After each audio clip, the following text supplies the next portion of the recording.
All right, good morning. Welcome and thank you for participating in WCET's virtual series. I'm Jory Hadsel and I serve on the WCET steering committee. Welcome to today's presentation where we will learn about well-being for faculty and staff, cultivation of student support. During the presentation, just a reminder, feel free to use the chat feature in FeedLoop, and we'll keep an eye on those comments and questions and try to address them throughout the presentation. Today's speaker is Nathan Demers, who is Vice President and Director of Clinical Programs for Grit Digital Health. Nathan is very passionate about people, which has led him to an enriching career as a clinical psychologist filled with a number of twists and turns, working across a variety of settings.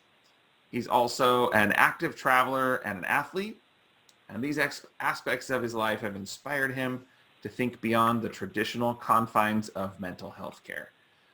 Nathan strives to find innovative ways to expand the reach of mental health to improve the lives of others, mental health services, and he's very passionate about working with college populations. So without further ado, please welcome Nathan.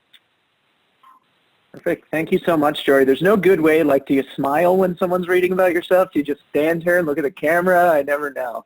But hopefully I did okay. So awesome to meet you all. Thank you all for joining. As Jory mentioned, we'll be talking largely about faculty and staff mental well-being. And I'm going to quickly share my screen. Lindsay or Jory, just let me know if anything isn't coming across properly. But just a little bit more about myself. Thank you. A little bit more about myself. My background, I'm a clinical psychologist. I actually worked with Witchy for a number of years early in my career, which was an awesome time. And from there, I had the opportunity about 4.5 years ago to join the team at Grit Digital Health, where we're making and innovating digital technologies to support the mental health and well-being of a number of populations, but our main focus by far is actually higher education. And that's what we'll be talking about today. So without further ado, I'm going to jump in and I'm going to see, were you able to share that link? Lindsay, let me see in the chat. So there's a link that has either come through or will come through in just a second in the chat. Yes, I would love to just get a, thank you.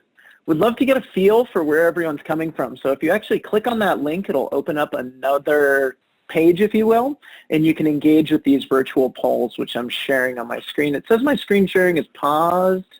Hopefully it's back now. Being a little difficult whenever I switch. So I'm just going to do share new, start over. Hopefully that's working now. So if we should see some, thank you, we should see some dots coming in as people start to doing that. Awesome. Colorado. And I know it might take a few minutes to get this one going, but we will be using this poll for a couple of other questions. It'll auto-scroll through the other prompts. So bear with us, and I'll give it a couple minutes. Oops, someone poked and then decided to unpoke, so we'll give it a second to get on in there. I am in Golden, Colorado, for those of you who are familiar. My guess is we have a lot of Western state folks here. And if folks are having difficulty with this link, no worries. Feel free to chat. We can figure it out together. Not a problem. So I want to just jump into our next one. I know people are likely still working on this, but bear with me just in the interest of time. The next one, would love to just know your role. So this is an open text field. Feel free to just type it in. That screen should have changed. It's really nice for myself just to know who's in the audience to make sure that I'm really addressing the topics that are most relevant, as well as it's nice to know for yourselves who else is in the audience for questions and things that are coming in. So communications and community, can't tell if those were two. Sometimes when you do spaces, it breaks up those questions or responses, and that's okay. But we'll give it another second to see if we can get a few more responses in before I dive on in. There we are. I think they're just taking a second. So some of these look like they're broken up, and that's okay. Academics, learning, dean, interim, something. Thank you all. You can also do an underscore between separate words, and that can help. I'm sorry I didn't give you that caveat. That is my mistake. I can own that challenge. But it seems like we have a nice little diversity of folks in the room. So thank you for doing that. Keep this link open and handy. We will be jumping in with a couple of other questions throughout the presentation. Now I just need to find my presentation, which I successfully did, which is great. And I believe my screen is still sharing, but if anyone is seeing anything different, please feel free to let me know. So jumping in, I first just wanted to set the stage and talk about, overall well-being and mental health on campus. So as many of you know, if you were to go to Google and do a quick search for college student mental health app or anything along those lines, very quickly your Google search gets filled with a wealth of options and opportunities. Most of them, of course, are aimed at higher ed professionals, finding platforms that they can bring to their campus, but there's also a number of student-facing websites and things like the one on the bottom right here, the for student mental health apps to help students in sort of that direct-to-consumer model. But what's really interesting when you do a search term, a very similar search for professors, if you look for faculty and staff, mental health, or anything like that, unfortunately there's a really sad dearth of resources that pop up. Unfortunately, a lot of things come up really addressing how I as a student should convey having mental health challenges with my professor. Again, the scope and the big thing that really seems to be missing is an emphasis on faculty and staff mental health. And I firmly believe in all my years of college counseling, I know I didn't say that in my intro, but I did do a handful of years in college counseling, that if our campus helpers aren't healthy and in good shape, they obviously have a diminished ability to be able to both support themselves and be successful, create a successful and welcoming campus environment, and of course support their students. So if we do dig a little bit further, we are able to see that there are some research studies or articles, these are from Inside Higher Ed, on faculty and staff mental health. And when we peel the layers of the onion back, we unfortunately find out that the picture isn't always pretty, that a lot of faculty and staff are feeling like their well-being needs are not being met. And very interestingly, in doing some research, I actually found this other webinar, totally separate of WCET, that was on Monday, put on by the Chronicle of Higher Education, which found a lot of similar insights to what I'll be sharing today. But why I wanted to include this slide is that this topic is really rising in importance. And I think one thing that has really elevated the issue is obviously a transition to online learning, which has been incredibly stressful for students, but equally stressful for faculty and staff. And I don't believe, personally, anyone can disagree, feel free to chat, happy to have that conversation, but that the same emphasis has been provided to faculty and staff as they have for students when it comes to their mental health in this area. I'm going to have a quick sip of coffee. So, to set the stage as to why we are interested in this topic and why we became experts in it, we launched a platform called You at College, which is a student-facing mental health and well-being platform. We're at 130 campuses, and over what we heard from students and faculty, we open up credentials and access to the whole university. And what we heard over and over, this is a quick snapshot of our analytics dashboard, we actually saw a very large percentage of faculty and staff logging into our student version of this platform. And while we know and we encourage faculty and staff to log into the platform so that they can best be able to support their students, when we looked at the actual analytics, what they were looking at, how faculty and staff were taking assessments in our platform, and I know you haven't seen all these functions, so you don't have total context, we'll get there in a minute, but what we learned pretty quickly is that it looked like faculty and staff were actually looking to meet some of their own well-being needs, in addition to meeting the needs of their students. So that gave us the idea about this time last year, actually, to start saying, you know what, I wonder if we should be supporting specifically faculty and staff mental well-being. And in parallel, when we were asking ourselves that question, the University of Colorado at Denver and the University of Colorado Anschutz Medical Campus, which are both institutions that are using You at College, said, you know what, we would love and we recognize the need to 100% support the mental health and well-being of our faculty and staff members. So with that, we decided to join forces and do a full-blown research process, really focused at these two universities, to transcreate all that we've done for students for faculty and staff.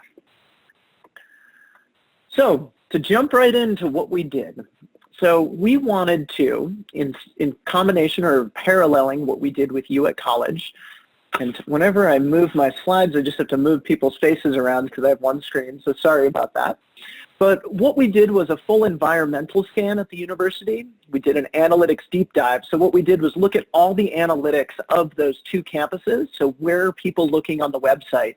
And equally important, where are people not looking on the Anschutz and CU Denver website, for example? We did a number of stakeholder surveys. Those are really nice because obviously you can get a wealth and diverse perspective.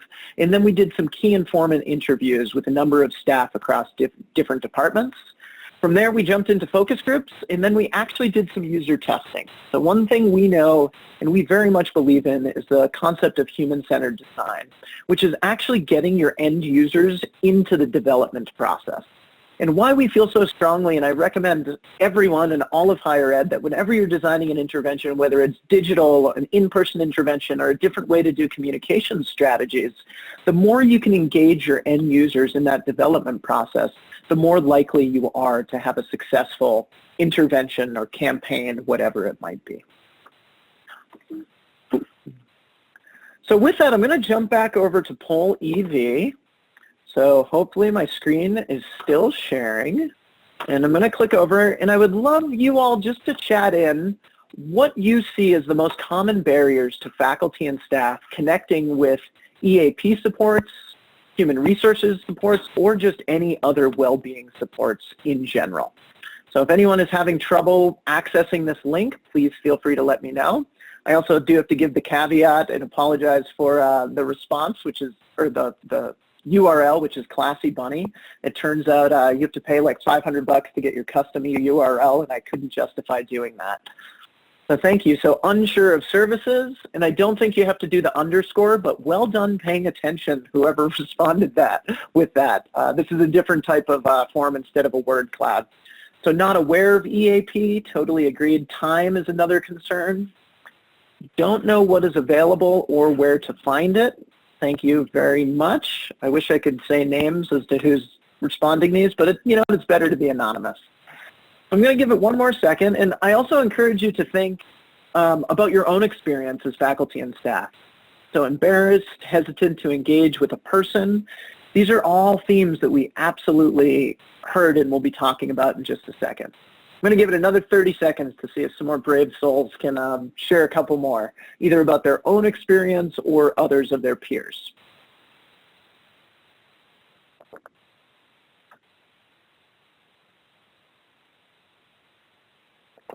Scared of repercussions. Thank you for sharing that. That is a really big one. Feels like it's weak to ask for help.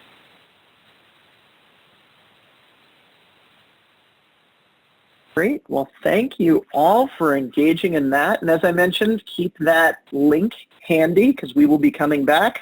I'm going to give it to a count of 10 in my head before I jump away to see if there's one last or two last ones that come in.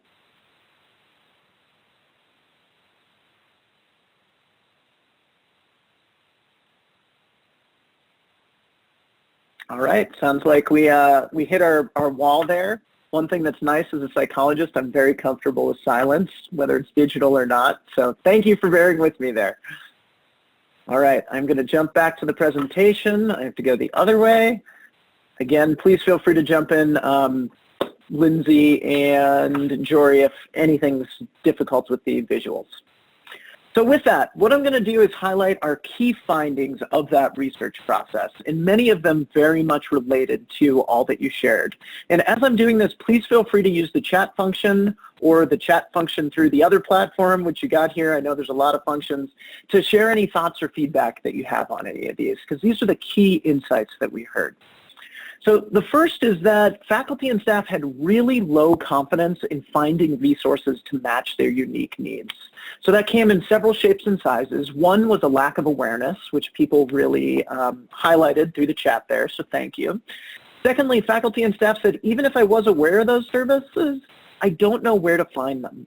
And when we started exploring some of the websites, we learned that it took between 6 and 12 clicks in many places to find specific resources to match the needs of faculty and staff.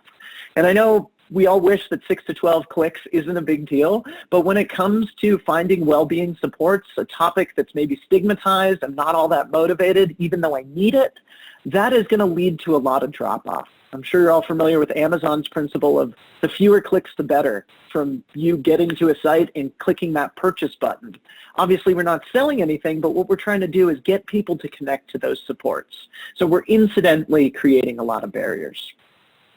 And then just a second caveat to this is faculty and staff very clearly said that if I am aware of campus resources, I'm much more likely to be aware of resources for students than I am for my own well-being, which is a hunch that we had and was really validated through all of our research and analytics through our platform. So secondly, and folks really hit the nail on the head with this one, is that faculty and staff for a lot of reasons had hesitance in reaching out to a support that they did not know if it would be anonymous or not. Oh, did my internet just drop? Yes. We can still hear you, Nathan. Yeah, your video Okay, is you present, can but hear we me, that's you great. okay. Yeah. Thank you. I'm glad you can hear me, and I'm just re-hooking back up. I'd say once a day.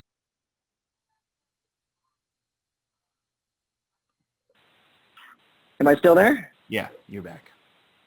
Okay, great. And I'm going to get my screen share going again. I don't know if it's like our microwave or what happens, but something kicks out the internet. I'm really glad I'm back. Thank you.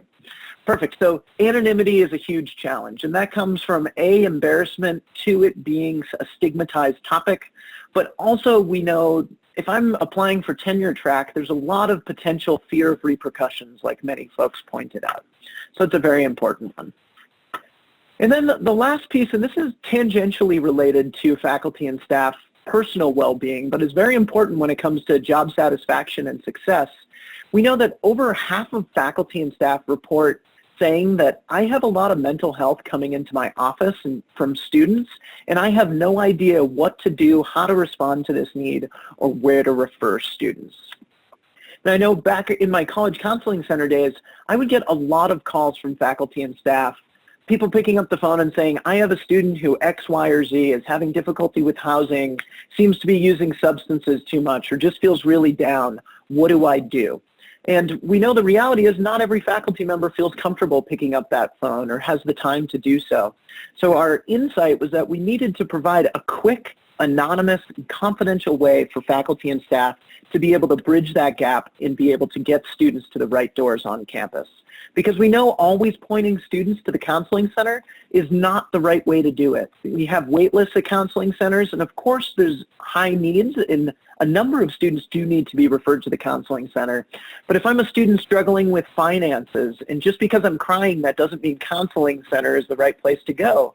If the issue is coming from housing or basic needs or things like that, being referred to the Office of Financial Aid might be the most appropriate.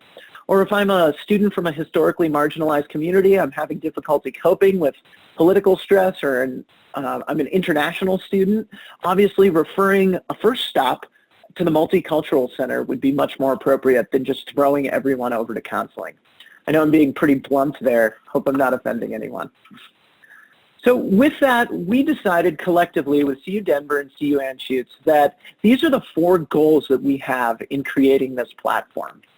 So the first is we need to elevate well-being resources relevant to faculty and staff, both for their personal and professional lives. That was one that we always sort of knew from the outset. Secondly, we realized that we really need to find a way to increase awareness and access to all of the supports available, including HR supports, employee benefits, as well as those EAP services. That was a very key component of this. Third, our goal was to bolster faculty and staff confidence overall in supporting students. Again, we know students, especially right now in light of remote learning and physical distancing, as I like to call it, there's a lot of stressors that weren't there a year ago. And then lastly, we still needed to make sure that there's a way to provide a window to what services are available for students. We knew we could not lose that. So I really want you all just to really remember, take this home. We have it on a take-home slide. But regardless of if you're doing it digitally, if Obviously, we did it through a digital platform, but whatever you're doing, these are the 4 main objectives that we learned from our research process that we very firmly believe universities and HR professionals specifically can be supporting their faculty and staff members. Next slide. So here's the model that we came up with. So as I mentioned, we have a well-being model that's proven very successful with students for you at college. Again, it's been implemented at 130 campuses nationwide. We decided to take a 3-tiered approach to well-being in order to accomplish this goal. And the reason we did that is we know that a lot of folks won't necessarily approach a tool that is made for mental health. What we heard from students is, I'm away from home for the first time, I'm stressed out of my mind, I'm coping with drugs and alcohol, I'm so anxious I can't take a test, but I don't have a mental health challenge. That's not my thing. I don't need counseling. And obviously we know those things all fall in the bucket of mental health. So we knew that we needed to be much bigger than mental health. So we came up with this 3-tiered approach. Thrive is where we hide the vegetables, if you will, all about mental health, well-being, and physical health. But then Succeed is all about finances, academics, career success, everything sort of on the business end of the college experience for students. And then Matter is everything outside the classroom, so purpose, connections, involvement, and relationships. And why this model has proven so successful, and we've actually replicated it to other verticals, is that most of our users actually come into the site through Succeed. Because what student isn't stressed about academics, their grades, or how to pay for school at some point in time? It's a very easy way to approach it. And then from there, what we found is students very quickly gravitate towards content in the mental health area because they learn that this platform is confidential and anonymous. So it's been fascinating to know that we can actually get students to an area of content that's so important that they would not seek out through the front door, if you will. And interestingly, our most viewed content is actually stress, anxiety, depression, how to help a friend I'm worried about, and sleep coming in at number 5. So we use this model as our backbone because we knew it's been so successful, and we transcreated those subdomains, if you will, to match the faculty and staff experience. So obviously the Thrive domain, because we are all humans, is what very much stayed the most similar. So being about well-being, mental health, and physical health. But we added a lot of content about chronic conditions, working with health concerns, taking care of aging parents, and things like that to be much more developmentally appropriate for an older audience. Succeed experienced quite a bit of change, if you will, because obviously academics is not something that's, well, academics in a different way is important to faculty and staff, but this domain really became about supporting students to help accomplish that goal, professional development and career growth. So resources to help faculty and staff manage the tenure track, to even decide if they should pursue the tenure track or not, for example. And then we also have a wealth of content aimed more at staff who might not be lifelong academics. And then Matter also changed pretty considerably because obviously it's not about clubs and organizations. It's more about relationships, community involvement, purpose and connection, family, managing relationships with my partner, taking care of children, and things like that. So with that, and why this has been so successful, is that we, with that 130 campus network, if you will, on the college side, are very quickly and easily able to adapt our content and roll it out to our entire partner network. And what's really fun when you have 130 campus partners, as I'm sure you've all experienced in some ways with WCET, is you can all of a sudden start sharing ideas.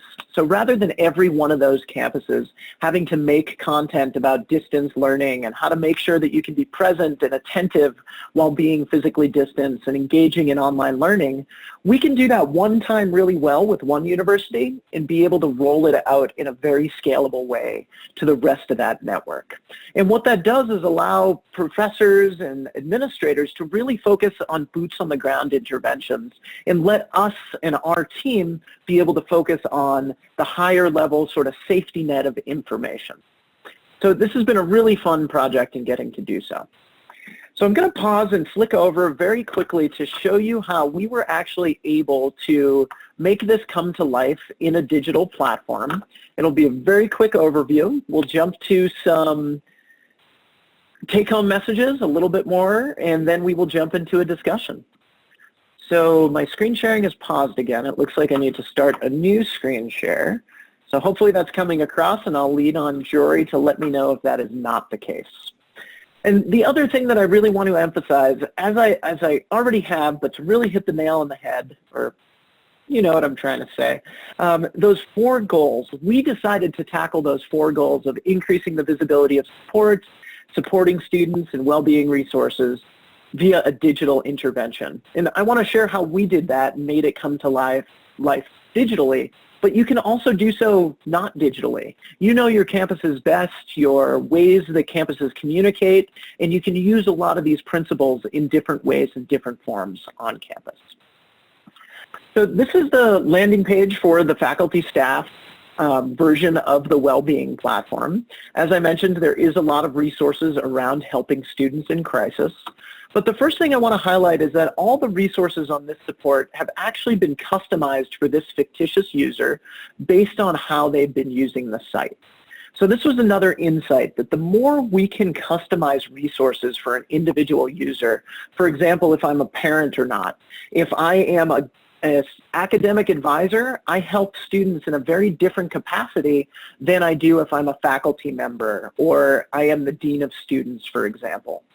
So that all personalizes into all of the resources personalize based on those identities, and I'll show you how that comes to life.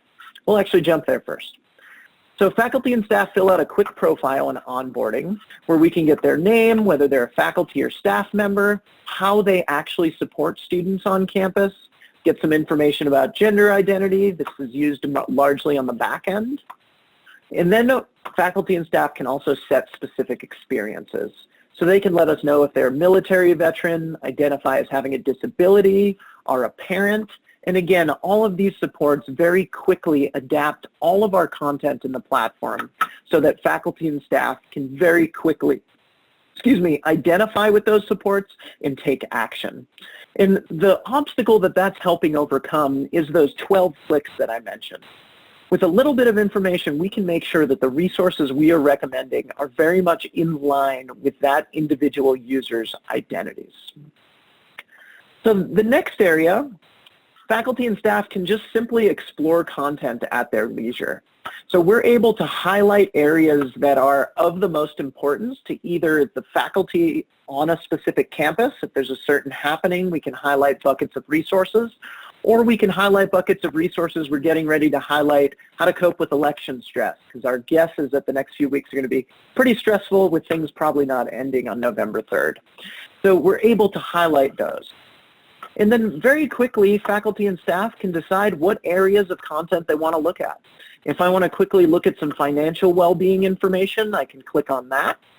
And also, I can, with one click, look at all those support services that are available to me through my campus, which is a very, very important function because, as we know, the awareness of EAP and HR resources tends to be very, very low for faculty and staff members.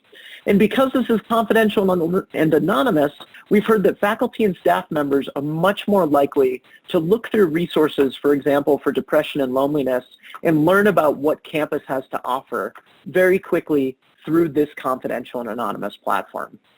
A fascinating thing that I heard, or we heard in our research over and over again, is that if there's a button for loneliness and depression, that's something I would feel comfortable clicking on. But the likelihood of me typing in depression in a search term, even though it can get me there very quickly, is pretty low because that's me identifying with depression and endorsing it on a blank slate. So we've made sure that there's multiple routes for faculty and staff as well as students to get to content regardless of their comfort level, if you will. The other two areas that I want to highlight is we do have a very direct way for faculty and staff to be able to look at what student support resources are available. We know this is so important, going back to faculty and staff not feeling equipped to help students in the moment.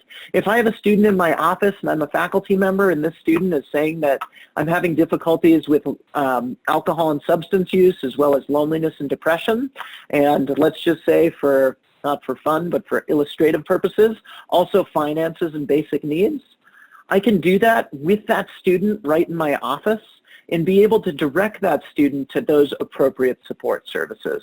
And I'm sorry my internet's being a little bit sluggish, but again, I can do that both for those universal resources, so I can refer that student to some online evidence-based supports, as well as those campus supports that are of the most importance.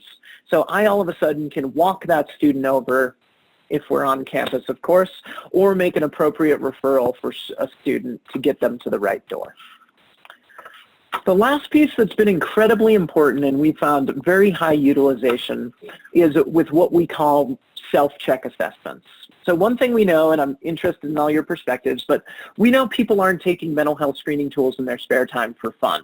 I don't know the last time anyone took a Beck's depression inventory just in their spare time while cruising the internet. But we all know that we have fallen victim, or we enjoy indulging in some fun assessments on BuzzFeed to, figure out what type of dog we would be if we had 4 legs, whatever it might be. So what we did was we recreated these assessments that we did for students, and we did so that they are very psychologically sound. They're getting at those constructs that are very important when it comes to mental health and well-being, but they're very light. It's very different than filling out a form before you see your doctor that's based off of the PHQ-9, which is a very common depression screening tool. So these can all be completed in 90 seconds or less. We see a very high degree of these being completed, and I'm just going to very quickly jump through these. You can get the point, but to show you the results page. So this is where the rubber meets the road. A lot of times, understanding where our growth edges as well as our strengths are is the first step in impetus in encouraging me to reach out for support. So the way I just very quickly went through this, for this individual user, i.e. me, I'm not all that stressed. Depression isn't an issue, but when it comes to alcohol and substance use, it seems like that's an area that I might want to spend some time, or fitness and nutrition. And with one click of a button, I can all of a sudden confidentially get to all of those support services that are evidence-based and evidence-supported, that are both online if I don't feel comfortable reaching out to someone for support yet, as well as all of those supports brought to me through my university. So that's really accomplishing the goal of helping promote comfort in knowing that things are anonymous and confidential, but also highlighting all those support services that are of the utmost importance to individuals based on their specific identities. Last 2 pieces, as we know, highlighting those supports are incredibly important.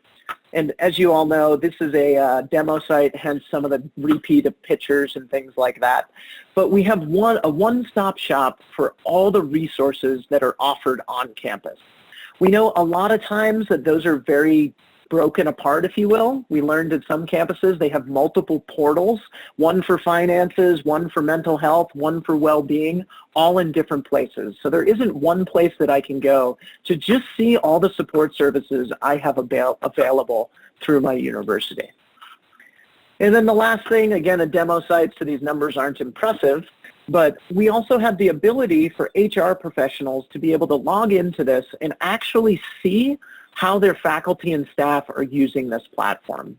So you can get to understand what are the challenges that our faculty and staff members are presenting, and how can we better outreach those specific individuals. Again, all in the aggregate, because we cannot go down to the individual user level, because we're really, really interested in protecting that anonymity.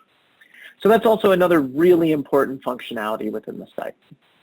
So I want to pause there for just a second to see if any questions have come in, or if there are any questions that would like to come in. And then I will jump into our last couple slides and open it up for discussion. So have any questions come in? And if none have, that's okay. We do have one question in the chat, Nathan. Have you had responses from staff and faculty who used it yet? What's the response been? Yeah, thus far it has been very positive. So we are rolling it out at Anschutz and CU Denver, and overall faculty and staff have been very pleased with it. The launch has been somewhat slower just because of COVID. It really slowed down the bandwidth and the ability of HR to focus on this right now. But I can say there has been a ton of interest nationally, especially from the U at College side, because there are so many people interested in supporting faculty and staff during this time of heightened stress. Great question. Thank you. Yeah, another question has to do with the anonymity part. How do you present that to the faculty or staff member so that they know it's anonymous, yet they're making a profile? Can you just talk a little bit about that? Yes, I'm happy to. That's a very common question, and I really should have addressed that much more directly. So thank you for whoever that came from. So in the onboarding, and I know I didn't show you that, but we sort of hit users over the head with the message that this is 100% confidential and anonymous. And while you are logging in with your faculty credentials, this is totally separate from the university. And if users really want to learn a little bit more about that, they can understand the technicalities of it. But this is a psychologist speaking, not a product manager. But basically what we do is a one-way hash. So users can come in, they can do whatever we want. They get assigned a random ID. There's one key for that, and we do not have access to that key. So there's no way to de-encrypt that data. And well, there's no instance that we ever have, but if we had to, we essentially would have to break the glass, notify the university. There's a number of protocols in place for that to happen. So that is largely accomplished through the user onboarding. And in the site, when you're filling out a profile, there are other messages and pop-ups that also reinforce that. So thank you for the question. And then there was one more comment about, it says, I do really appreciate that not only does it provide online resources, but campus resources as well. And I would tag on to that a question I had as well, like, where does this live? Sure. How do people find it on campus? That's a great question. Another thing I didn't talk about that I likely should have. So thank you. So we know that, especially from our work with you at college, you can have the most efficacious intervention in the world, but you have to have an effective way to get it in the hands of your end users. So we've done a lot of work. We have a full marketing toolkit. We have posters, stickers, best practices as to where to link it online and things like that. The number one way, not surprisingly, to get either students or faculty members into this well-being platform is having a prominent button right now for students on the main LMS. Because when students are in there, they're likely doing something stressful, and if you can say manage your stress with you, the value proposition is pretty high. Similarly, with faculty and staff, you can do so there, as well as if you have a employee portal where you go to see your PTO and your paychecks and all that stuff. If you can have a prominent button there, we get great traffic. Just a quick example at Colorado State, this is on the student side, but we get over 600 entrances to our site from that single button, never mind all of our other tactics. So that's a very important piece of the puzzle, and we're very excited to fine-tune this process for faculty and staff as we continue rolling out additional campuses. The last thing I'll mention on that front, what we're excited about is when you have faculty and staff using a platform that's also used by students, the likelihood of cross-referrals is obviously going to be much heightened. So students talking about the platform as well as faculty and staff members. And we're really excited to be able to support holistic campus well-being, which was always our goal with you at college, but now we're also helping the helpers in a much more explicit way. All right, those are all the questions we had in the chat. Great, thank you, Jory. So, I clicked the wrong button, and sorry, now I have to find, sorry if I'm making everyone dizzy, I probably am, is my guess. There's my email. Where did my keynote go? There we are. Sorry about that. Thank you, everyone, for a little forgiveness. So what I wanted to do is just sum everything up with take-homes. So the first thing is that a healthy campus starts with healthy helpers. And one thing I want to remind folks, and a lot of this conversation, unfortunately, I'm going to take a step back. A lot of change when it comes to large systems of care comes from tragedy, unfortunately. And as some of you may be aware, in the past couple of years, there have been some very prominent individual faculty and staff who have tragically died by suicide. And with that, that has really sparked a movement to really tend to faculty and staff well-being.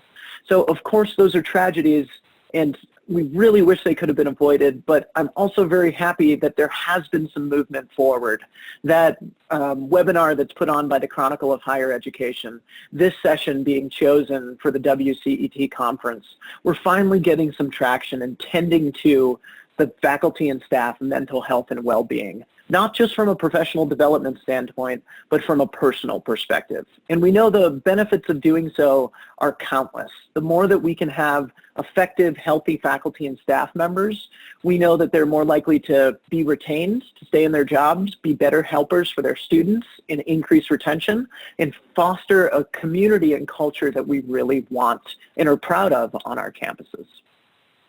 The second thing is we really have to overcome all of those barriers that we talked about, those that which you chatted in, as well as those which we identified through our research. And digital technologies is not the only way to do so. So that's how we chose to do it, but you can overcome a number of systemic barriers with your simple knowledge of campus. Maybe you have a great listserv, for example, that can highlight a lot of these supports.